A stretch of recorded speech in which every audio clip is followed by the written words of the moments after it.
Well, there we have it, friends. As you can see, some of these people have done different type of scams. Some even with the major companies. We just get through seeing the, Bank of America, for example, is responsible now for Merrill Lynch conduct of the employees. You know, we have seen others that forcing or making the customer believe that he can trade more so they can generate more commissions and therefore taking their money away from them.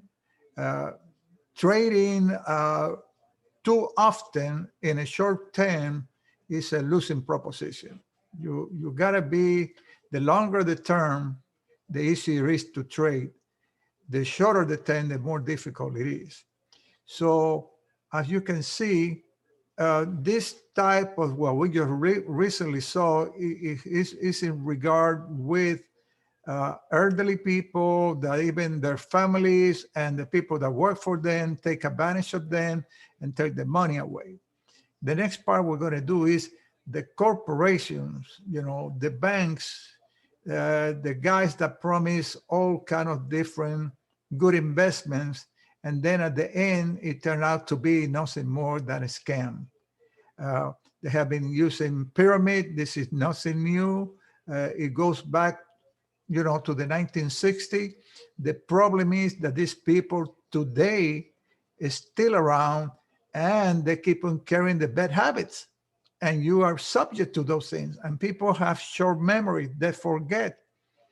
When 2008, where Bernie Madoff was arrested after 20 years and $50 billion scam, uh, today, very few remember who even Bernie is. He's still in jail today. He never confessed to a point who helped him pull the deal, but still today, most people don't even remember who is Bernie or what was the big made of.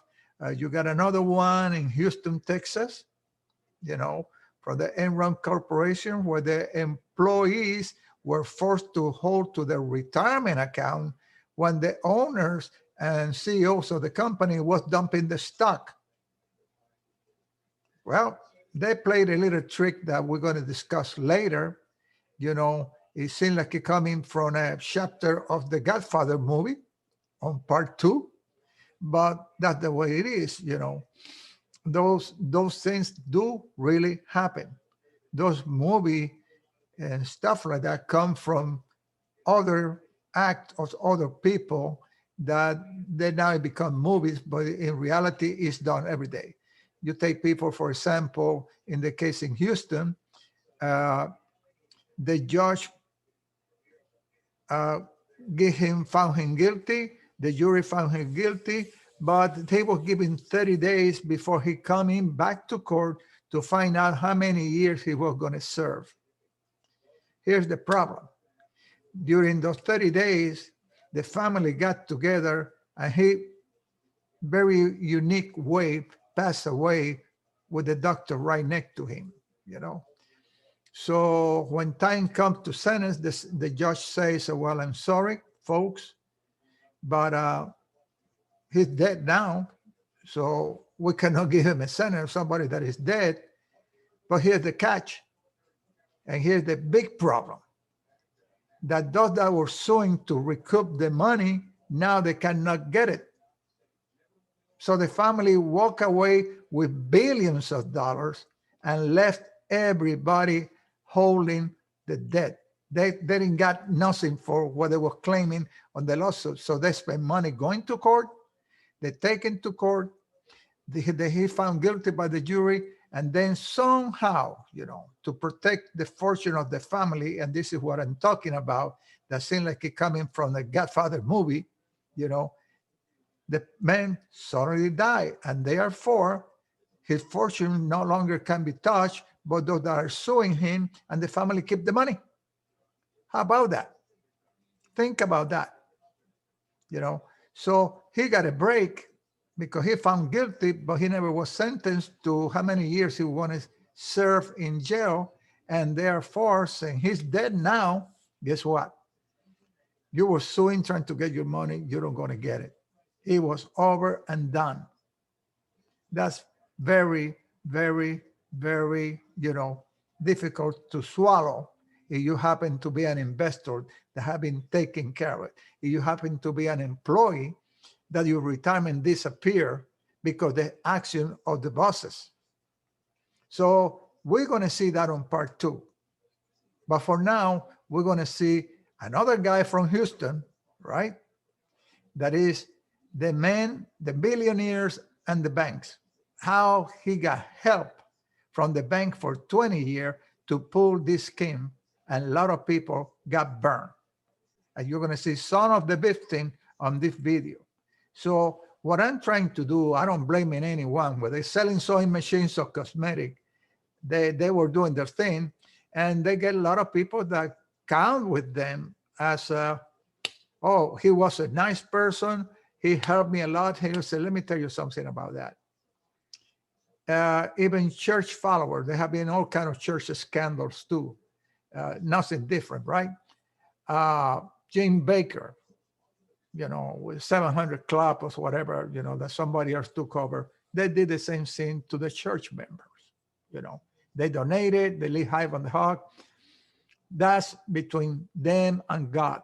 But I'm here only to protect you and advise you to be careful with who you deal with. Whether they're selling cosmetic or airplane scam or whatever, be aware if the deal is too good, because it comes all on different colors. That's all I'm talking about. I'm just educating you so you won't find yourself with these situations in your hand after you work so hard for your money. So this guy, Mr. Stanford from Houston, he started an investment company, and he paying this as outrageous interest rate. He guaranteed the money. He make all kind of speeches, and then people keep on bringing more money in. I guarantee you that a lot of brokers help him because the commission they were making. And they just turn a blind eye to what they suspected. And as long as the law is not behind them, well, just on him, he said, well, we didn't know he was doing that, even if they suspected, because there are many red flags around Bernie Madoff and the same about Mr. Stanford. There were many red flags about church members, the way this business was being conducted, and nothing was done, right? So if somebody's benefiting, of course, he wanted to keep on going. I remember when Mr. Aquino in the Philippines went to jail and he got removed from office. And they want to elect, then they go elect his wife. And all this, he was such a good president. The people that follow him is because they were benefiting from his doing. Those that suffer, they were not going to follow him. They were not going to elect it, but they got enough on it, When his wife have over 3,000 pair of shoes, and the rest of the country is starving, that tells you something too. So it comes in different shapes and form. This is not the only guy that is scamming around. There are plenty of them around. I just warning you about it. Thank you. So with that, let's go and see what's going to happen next with the bank and the millionaires and billionaires.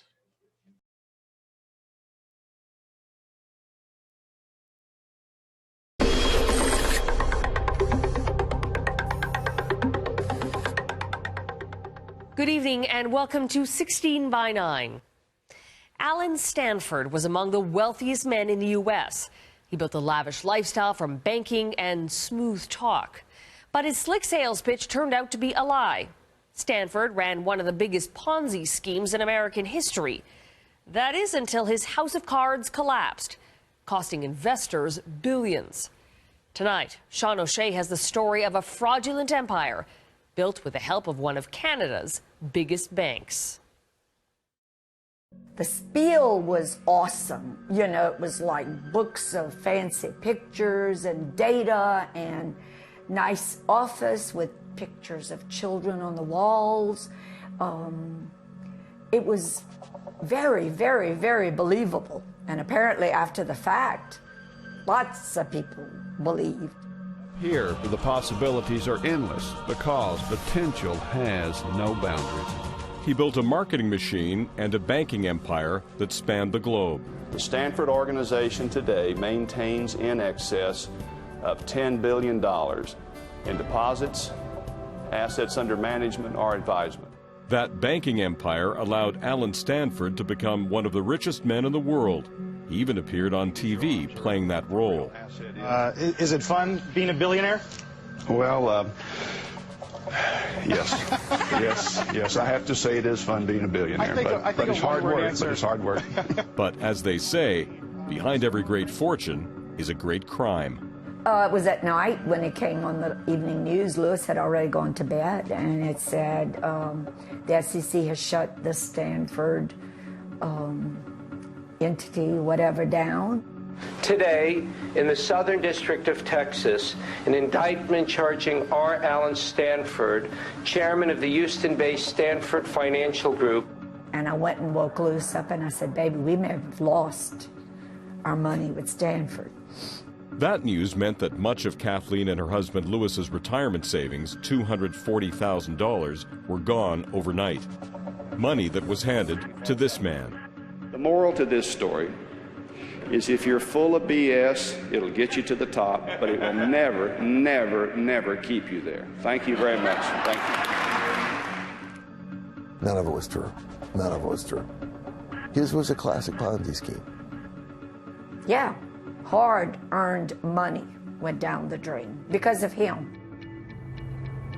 Southern Louisiana is a place where poverty had, for generations, been a way of life. Oh, it was very hard. My mom and dad were sharecroppers. Outside Baton Rouge, here near the Mississippi, people like Kathleen Meir grew up tough. It was a struggle, absolutely. Came home from school, put the work clothes on, went to the fields, picked up a boiled potato, boiled egg, whatever was Mama had up for us, and she would work in the fields. Kathleen went to college and became a math teacher. But after 28 years of work, she started to think about retiring. We didn't have real high expectations about when we retire, we're going to do this, we're going to do that. We just wanted to retire comfortably and not rely on the government or our children. Kathleen and her husband didn't know much about investing, so she went with an investment advisor from their local bank. We did our jobs, and we were going to find somebody who could help us. That's what a financial advisor does. That financial advisor suggested they put their money with Alan Stanford in Stanford Investments. For the past few years, the bank has enjoyed continued growth in all areas. We trusted him so much that we thought that was the best place to put it. You know, why not? Why not? I don't think there's any question but that there will be some criminal charges brought. Why not became obvious in 2009 when the Stanford Bank collapsed. Kathleen and thousands of others lost their money, and a U.S. judge called Alan Stanford's operation one of the most egregious criminal frauds ever presented to a trial jury in federal court. His arrest meant the end of almost 2 decades of illegal financial activity. But to understand how Stanford got so big, you need to look here in Miami, more than a decade earlier. Miami was his perfect playground, and it soon became the beating heart of his empire. Drug money built the Miami of the 1980s. Remember the movie Scarface. You remember the pop culture of what Miami represented with Miami Vice, the TV show. Michael Sala is an investigative reporter at the Miami Herald. You have the drug business and the drug trade that blew up here in the 1980s. At the time, it made big headlines. It's part of more than $22 million seized by U.S. Customs agents right here in Miami, the biggest single cash seizure in U.S. Customs history. All the cocaine coming into the country, 75% was coming through South Florida. In Miami today, 2 detectives were arrested on charges of shooting up the home of a drug dealer cooperating with federal authorities. So Miami became the epicenter, not only of the drug trade, but of where the drug money was coming into. Miami's cocaine cowboy era had ended by the 1990s, but that city still had lax rules and was an easy place for Alan Stanford to do business. Going into the 90s, Alan Stanford emerges. Stanford didn't like the American regulatory system. He didn't like regulators. He didn't want regulation. He fought it his entire banking career. Awash in money, with very loose banking rules, corporations were flocking to the city, and they were cashing in. Miami was the perfect place where shady bankers could do business. What he wants to do is start selling certificates of deposit. He wants to start making investments and growing. Certificates of deposit were Stanford's bread and butter. They were like buying a savings bond, and customers thought they were insured. Stanford became a catchphrase for safe. Absolutely, absolutely wanting something safe. Never ever dreamed that this was not a safe investment, because we had a good rapport with our broker. Stanford promised approximately 3% higher returns than similar investments sold by other banks, a profit that made Alan Stanford certificates of deposit attractive to investors. Stanford said he could promise those higher returns because his bank was run smarter and more efficiently than other banks. The eagle, proud symbol of Stanford Financial Group. Stanford spread the message and made slick corporate videos. And to bring that message to investors, Stanford used brokers. Our employees are the brightest and the most highly trained professionals in the financial services industry. They really negotiated hard and really wanted me. Charles Hazlitt was one of the brokers who sold investments for Stanford here in Miami. He tells us how Stanford recruited him to work for the company.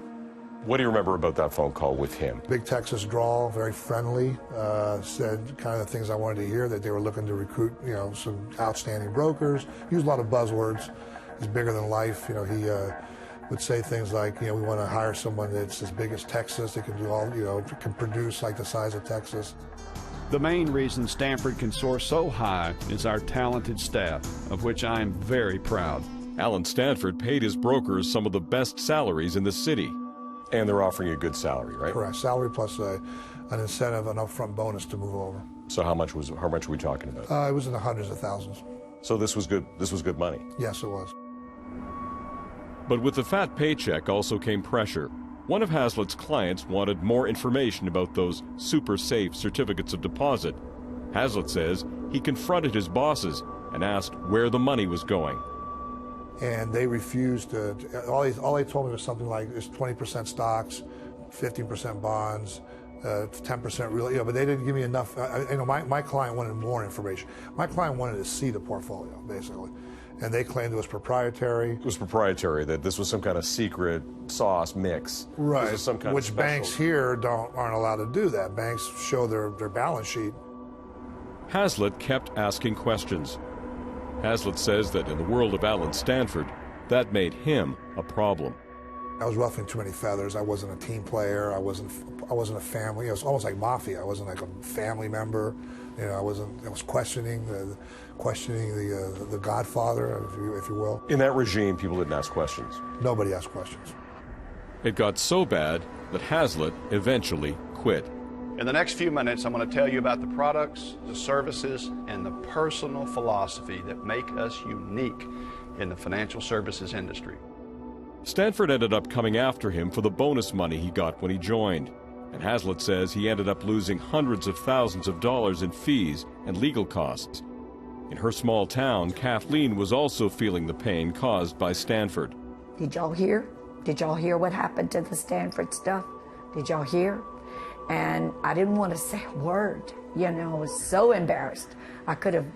If I could have gone under the table, I would have. Next, building a case against the billionaire. Alan Stanford was one of the top 2 or 3 money laundering targets of the FBI and other law enforcement agencies in the Caribbean.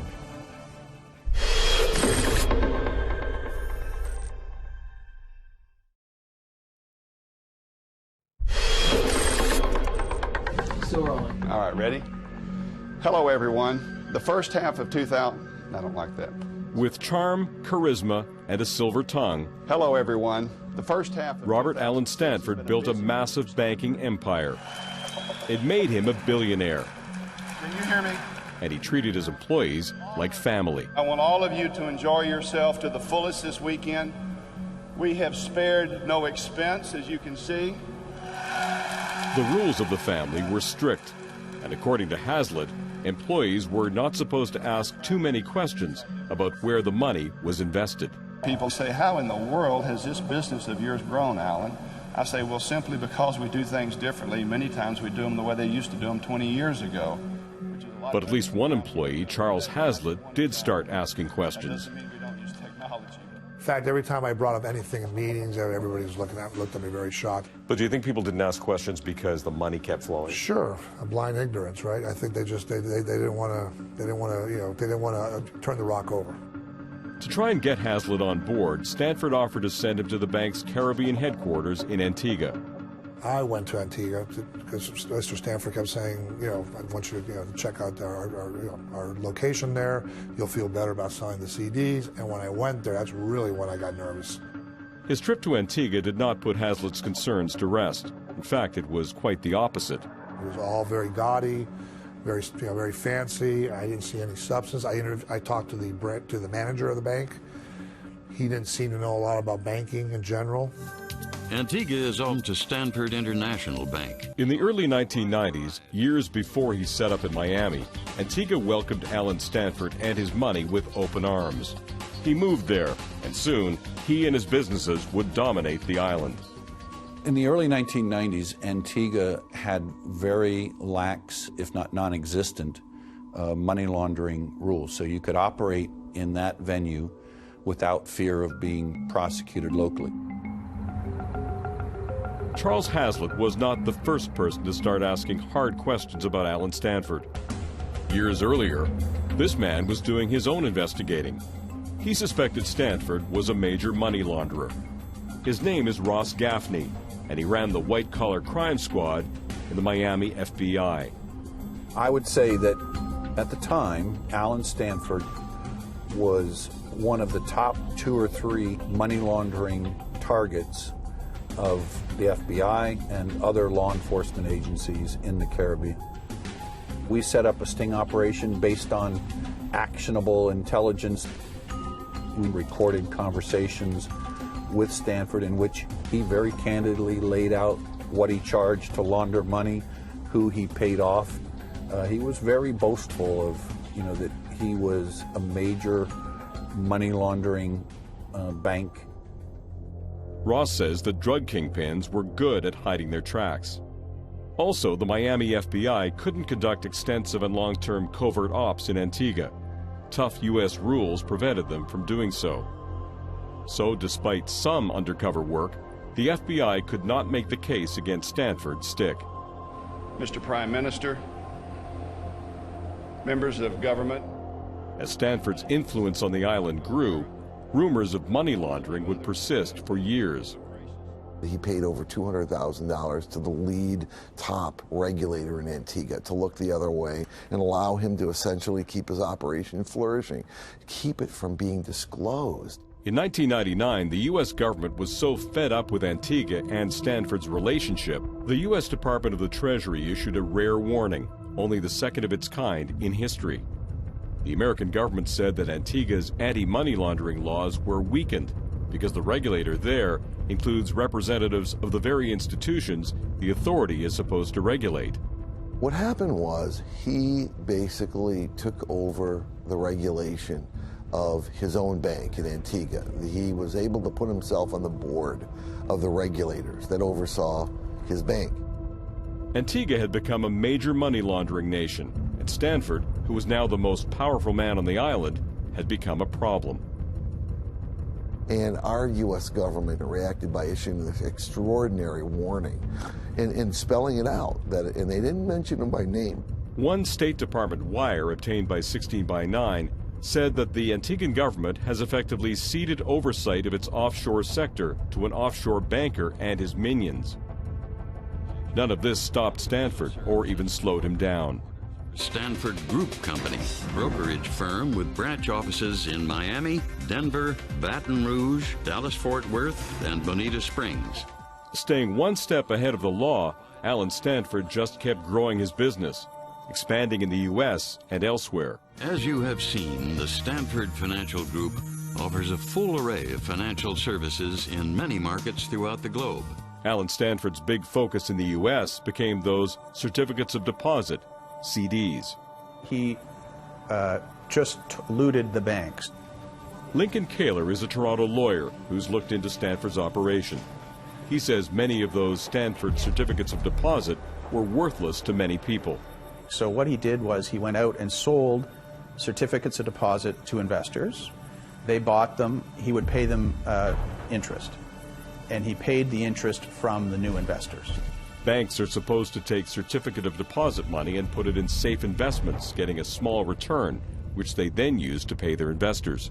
Providing investors with a solid return on their investment. Stanford didn't do that. He used new investors' money to pay the interest to the old investors. In other words, a classic Ponzi scheme. So a classic, no real underlying investment that's making money.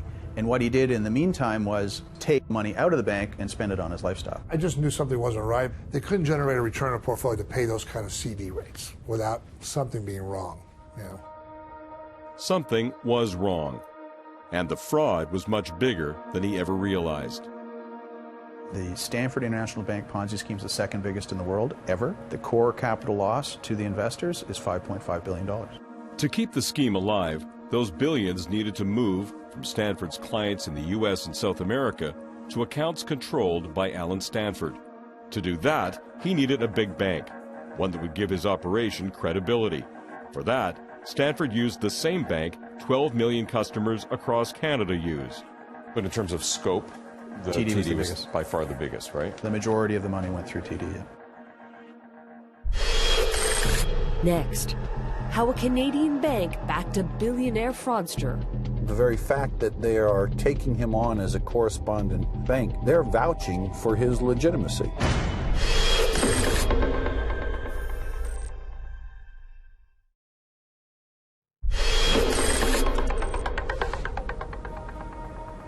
So around 1990, he opened a correspondent banking relationship with Toronto Dominion Bank here in Toronto. Alan Stanford started his 18-year relationship with the Toronto Dominion Bank while he was a small banker in Antigua. Humble beginnings, but we have created a world-class financial services organization with global reach. That relationship continued as Stanford's business exploded. Lincoln Kaler is a Canadian lawyer whose firm is suing TD for facilitating Stanford's Ponzi scheme. Without external banks that have access to the U.S. market, the U.S. financial system, he couldn't have done what he did. Stanford needed to hook up with a bank so he could easily transfer his billions to accounts he controlled. What he really wanted, according to Link Kaler, was a North American bank so he could do business in U.S. dollars. So Stanford needed banks that would play ball. Based on our investigation, a number of U.S. banks either refused to bank Alan Stanford or quickly stopped banking him. But TD said yes to Alan Stanford and banked him for nearly 2 decades. And according to Ross Gaffney, for Stanford, having that correspondent banking relationship with TD was a big advantage.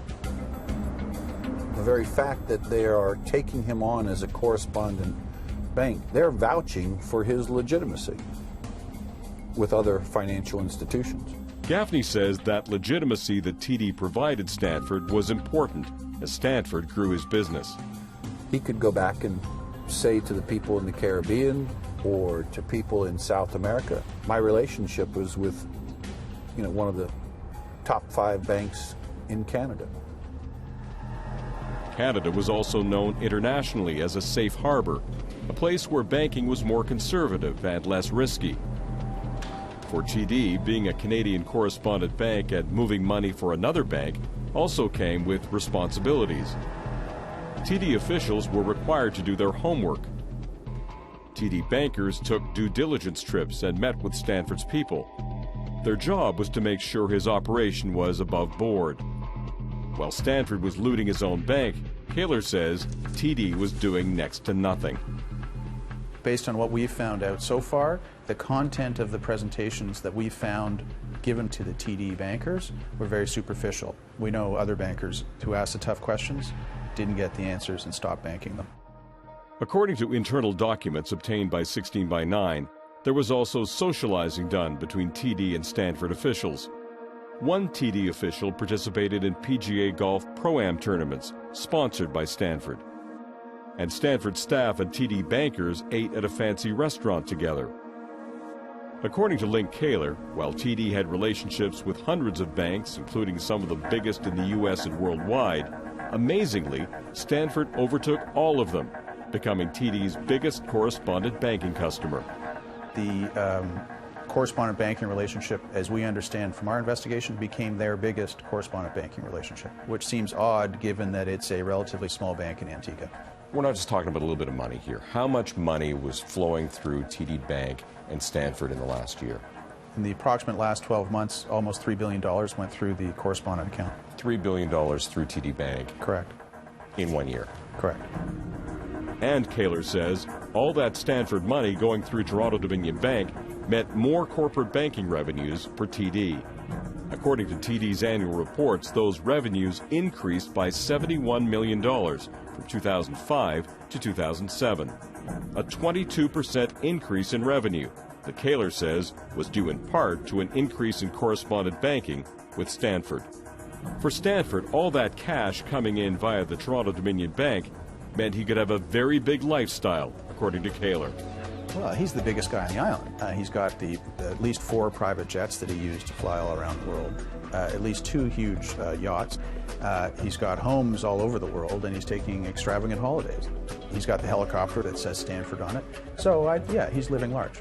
He's the king of the hill. For that king of the hill, reputation was everything. A reputation that he carefully managed as the fraud grew bigger.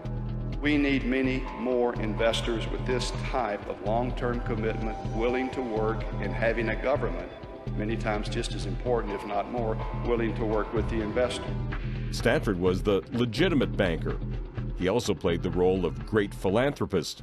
Stanford companies and people around the world support more than 100 non-profit organizations. And patron of sport. One of the monumental undertakings in the history of world cricket, the Stanford 2020 tournament. But in 2009, the game was up for Robert Allen Stanford, and his arrest made headlines. He is being charged by the Securities and Exchange Commission with committing fraud. United States federal officials moved in and shut down his offices in February of that year.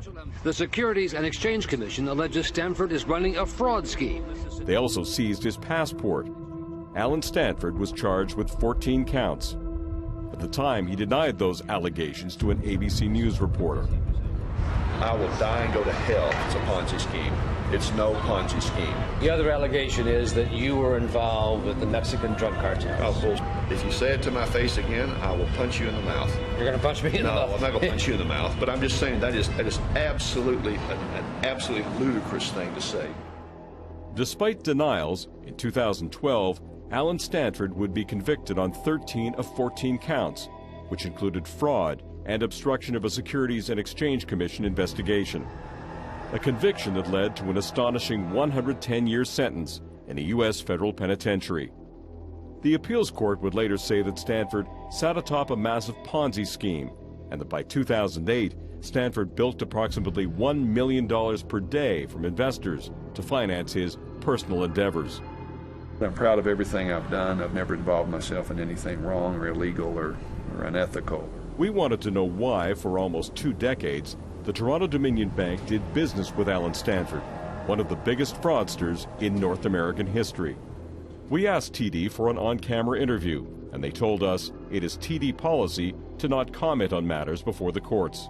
In the past, TD said they had no knowledge of Stanford's fraudulent or illegal activities, and they were neither reckless or willfully blind as Stanford's correspondent bankers. As for Allen Stanford, he wrote to us saying, without exception, everyone in the media has lied to him and swallowed hook, line, and sinker the government propaganda. With rumors of money laundering, red flags about Antigua, the payment of bribes, and persistent questions about Stanford's credibility, Kaler says TD should have been a lot more careful. There's a level of due diligence they're supposed to keep doing over the time of the relationship. And it's our client's position that they fell below that standard when they dealt with Alan Stanford and his bank. Kathleen Meir has moved on from losing so much of her retirement. She's still angry at Alan Stanford and his lies. Shame on you. That's what I tell him. Shame on you.